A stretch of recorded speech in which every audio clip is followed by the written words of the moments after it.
McCafferty says his fellow Republican poll watchers were also outraged and filed complaints with officials there, to no avail. McCafferty says the most concerning thing about this episode was that further down the road, when legal challenges are brought on grounds of voter fraud, technically the defense will argue poll watchers were present.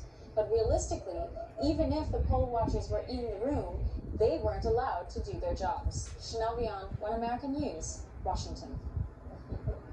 Americans across the nation are reporting examples of rampant voter fraud, from multiple ballots to being denied the ability to vote. One America's Pearson Sharp takes a closer look at these claims. The official election ended Tuesday, but the unofficial election is raging on with no end in sight. And many Americans believe massive voting fraud is responsible. With reports pouring in across the nation from concerned voters, Eric Trump shared a national hotline for anyone worried they experienced voting fraud or that their vote wasn't counted.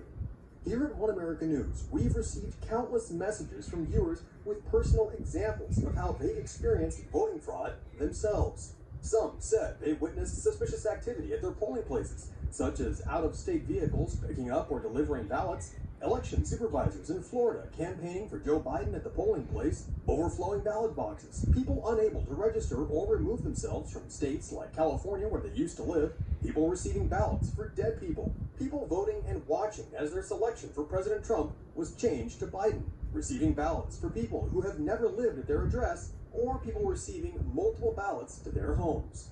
Even here at One American News, one of our own staff members received no less than 5 ballots himself, all of which were addressed to other residents who no longer live at his house. This is irrefutable evidence that not only is the mail-in ballot system deeply flawed, but that it leaves the door wide open to the possibility of rampant voting fraud.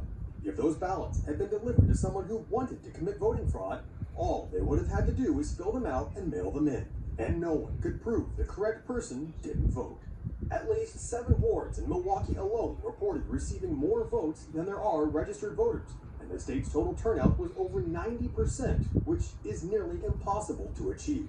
Biden is also apparently getting help from elections officials in places like Wisconsin, where extra votes are being added to his totals, as admitted to by the Shiawassee County elections officials. A massive vote drop of 153,000 votes that were apparently all for Biden turned out to be just 15,000 after an extra 0 was accidentally typed in.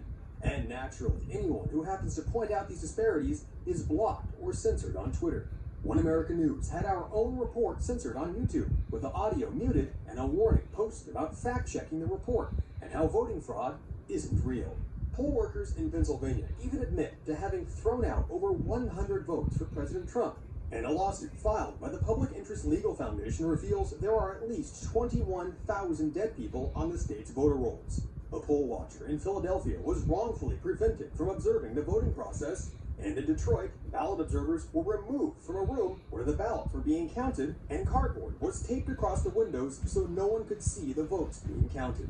President Trump and his team are working hard to overturn what appears to be rampant voting fraud, defending the more than 70 million Americans who cast their ballots for him this election.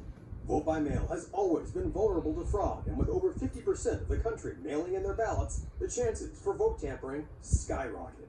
All of which proves President Trump was right from the beginning when he warned us that if Americans are forced to vote by mail, there might never be another Republican in the White House again. Pearson Sharp, One American.